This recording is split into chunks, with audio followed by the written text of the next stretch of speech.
Welcome to special analysis. నేను రమా మండవ. ఈరోజు అనాలిసిస్లో భాగంగా మనం తీసుకోబోతున్న టాపిక్ ఏంటంటే, ఈరోజు జై భారత్ నేషనల్ పార్టీ పేరుతోని జేడీ లక్ష్మీనారాయణ, మాజీ సిబిఐ జేడీ లక్ష్మీనారాయణ ఏపీ రాజకీయాల్లో ఒక సరికొత్త పార్టీతో జనం ముందుకు వచ్చే ప్రయత్నం చేశారు.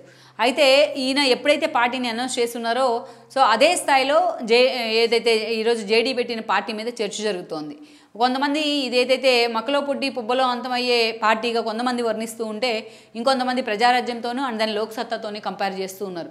మరి కొంతమంది జయప్రకాష్ నారాయణ రాజకీయ జీవితంలాగే ఇందు కూడా ఉండబోతుందని ఇంకో కొంతమంది ప్రచారం చేస్తూ ఉన్నారు.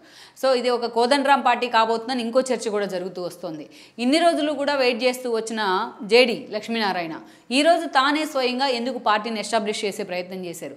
అది కూడా కేవలం ఎన్నికలకి ఇంకా 100 రోజులు కూడా లేని సమయంలో ఆయన జై భారత్ పార్టీ పేరుతోని ఎందుకు ఈ రోజున కొత్త పార్టీని తెర మీదకి తీసుకొచ్చారు.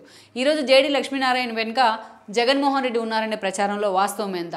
ఈ రోజున పవన్ కళ్యాణ్ లాంటి వాళ్ళని ఎగైనెస్ట్ అయ్యి బయటకు వచ్చిన జేడీ ఈరోజు కాపు ఓట్ల మొత్తాన్ని, ఆయన అదే సామాజిక వర్గం, కాపు ఓట్ల మొత్తాన్ని ఆయన ఎంతవరకు తన పార్టీ తరఫున కన్సాలిడేట్ చేయగలరు? నిజంగానే జేడీ పార్టీకి ఎలాంటి రిజల్ట్ రేపు ఎన్నికల్లో రాబోతోంది? నిజంగానే ఆయన వెనుక జగన్మోహన్ రెడ్డి ఉన్నారనే వార్తల్లో వాస్తవం ఎంత? ఈ ప్రశ్నలన్నీ కూడా ఈ రోజున చాలా సీరియస్గా హాట్ టాపిక్ అవుతూ వస్తున్నాయి. ముందుగా మనం చూసినట్లయితే జేడీ లక్ష్మీనారాయణ, సో ఆయన అంతకుముందు సీనియర్ ఐపీఎస్ ఆఫీసర్గా పనిచేసినప్పటికీ తెలుగు రాష్ట్ర స్టేట్స్ నుంచి రిప్రజెంట్ చేస్తూ ఆయన కర్నూలు స్వతహాగా పుట్టిన ఊరు. సో ఆయన జగన్మోహన్ రెడ్డి అవినీతి అక్రమాస్తుల కేసులో ఎప్పుడైతే ఆయన ఫోకస్ పెట్టారో, సిబిఐ జాయింట్ డైరెక్టర్గా ఉన్నారు అయినప్పుడు, సో ఆయన జగన్మోహన్ రెడ్డి స్వయంగా అరెస్ట్ చేయడం జరిగింది. జగన్మోహన్ రెడ్డినే కాదు, సత్యం రామలింగరాజు లాంటి కేసులు కూడా ఆయనే డీల్ చేశారు. గాలి జనార్దన్ రెడ్డి అరెస్ట్ కూడా ఆయన చేతుల మీదుగానే జరిగింది ఓఎంసీ కేసులో. అండ్ దెన్ అలా హై ప్రొఫైల్ హై ఎండ్ కేసులు అన్నీ కూడా జేడీ లక్ష్మీనారాయణ జేడీగా అడిషనల్ జాయింట్ డైరెక్టర్గా సిబిఐకి ఉన్న సమయంలోనే జరిగింది. సో ఎప్పుడంటే జగన్మోహన్ రెడ్డి కాంగ్రెస్కి ఎదురు తిరిగి పార్టీ పెట్టిన సమయంలో. సో అలాంటి సిచ్యువేషన్లో జేడీ లక్ష్మీనారాయణకి ఒక హీరో వర్షిప్ అయితే వచ్చింది. అప్పట్లో అవినీతి అనుకున్నలు పట్టి జైల్లో వేస్తున్నారనే ఒక ఇమేజ్ని అయితే ఆయన సొంతం చేసుకోగలిగారు. సో అప్పటి నుంచి కూడా ఆ తర్వాత కొన్ని రోజులకి ఆయన డిప్యుటేషన్ మీద తమిళనాడు వెళ్ళడం జరిగింది. అయితే అక్కడి నుంచి వాలంటీర్ రిటైర్మెంట్ తీసుకున్నారు. ఆయన వాలంటీర్ రిటైర్మెంట్ తీసుకొని పాలిటిక్స్ మీద ఫోకస్ పెట్టే ప్రయత్నం చేశారు. పర్టికులర్లీ 2019 ఎన్నికల కంటే ముందు ఆయన తెర మీదకి రావడం జరిగింది. తను ఏ పార్టీ తనను స్వాగతిస్తుందని కూడా చాలా రోజులు ఆయన వెయిట్ చేశారు. తాను ఉన్న పార్టీ అధికారంలోకి రావడం ఖాయమని అంచనాలు వేశారు. వ్యవసాయ శాఖ మంత్రిని అవుతానంటూ కూడా మాట్లాడారు. బట్ గత ఎన్నికల్లో మనం చూసినట్లయితే ఆయన జనసేన నుంచి పోటీ చేయడం జరిగింది. లాస్ట్ మినిట్లో ఆయన జనసేనలోకి వెళ్ళున్నారు. పవన్ కళ్యాణ్ ఆయన వెల్కమ్ చేయడంతో. సో అదే సమయంలో ఆయన జనసేన నుంచి వైజాగ్ ఎంపీగా పోటీ చేస్తున్నారు. ఆ రోజు వైజాగ్ ట్రయాంగిల్ ఫైట్కి వేదిక అయింది. Sribharat and then JD Lakshminarayana సీట్ల ఏదైతే ఓట్ షేరింగ్ కారణంగా వైసీపీ నుంచి నిలబడే ఎంవివి సత్యనారాయణ ఆ రోజు ఎంపీ కావడం జరిగింది. ఇక తన వ్యవసాయం మీద తనకున్న ఇష్టాన్ని వదులుకోలేక జేడీ పూర్తి స్థాయిలో గుంటూరు పరిసర ప్రాంతాల్లో పొలం తీసుకుని మరి అక్కడ తన పొలాన్ని పూర్తి స్థాయి వ్యవసాయ క్షేత్రంగా మార్చేశారు. ఎప్పుడు కూడా ఆ దిశగా వార్తల్లోనే ఉంటారు. పర్సనాలిటీ డెవలప్మెంట్ క్లాసులకు కూడా వెళ్తూ సోషల్ మీడియాలో కూడా ఆయన చాలా యాక్టివ్గా ఉంటూ వస్తారు, అటు మీడియాలో కానీ ఇటు సోషల్ మీడియాలో కానీ. సో అలాంటి జేడీ గత 3 నెలల కాలంగా ఆయన పొలిటికల్ ఎంట్రీ గురించి అనేకసార్లు చర్చ జరుగుతూ ఉంది. మరోసారి వైసీపీ నుంచి ఆహ్వానం వచ్చిందనే చర్చ జరిగింది.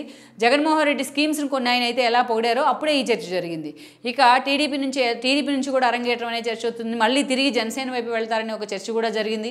బట్ పవన్ కళ్యాణ్ మీద ఆ రోజు విమర్శలు చేసి ఆయన బయటకు వెళ్ళడం జరిగింది. సో అలా మరోసారి పవన్ కళ్యాణ్ వైపు అయితే జేడీ చూడట్లేదు. బట్ కారణాలు ఏవైనా సరే తాను మాత్రం వచ్చే ఎన్నికల్లో మరోసారి వైజాగ్ ఎంపీగా పోటీ చేయబోతున్నానంటూ అనేక ఇండికేషన్స్ ఇస్తూ వచ్చారు. సో ఆయన చుట్టూ అనేక రకాల ప్రచారం జరిగింది. ఎట్టకేలకు ఆయన జై భారత్ పార్టీ పేరుతోని, నేషనల్ పార్టీ పేరుతోని ఒక పార్టీని ఎస్టాబ్లిష్ చేసిన తర్వాత ఇది కేవలం జగన్మోహన్ రెడ్డి ఆయన వెనుకున్నారనే ఒక ప్రచారం అయితే వస్తుంది.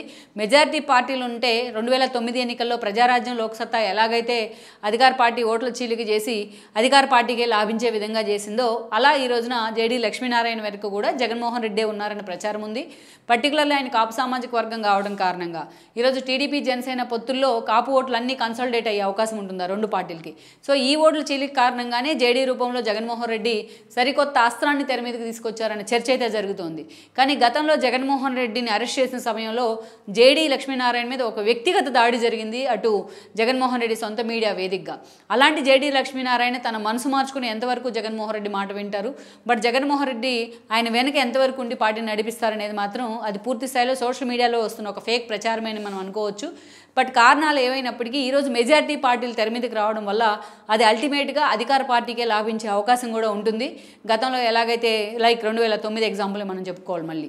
సో అలాంటి సిచ్యువేషన్లో ఈరోజు జేడీ పెట్టిన పార్టీ మాత్రం సో ఆయన నిజంగానే ఒక సోలో పెర్ఫార్మర్గా జేడీ పార్టీని ఎస్టాబ్లిష్ చేశారా, నిజంగానే ఆయన వెనుక ఏ హిడెన్ ఎజెండాస్ కానీ ఎవరు లేవా అనేది కూడా మరికొద్ది రోజుల్లో పూర్తి స్థాయి క్లారిటీ అయితే వచ్చే అవకాశం ఉంది. ఈ వీడియో మీకు నచ్చినట్లయితే please share, like and subscribe R24 Telugu.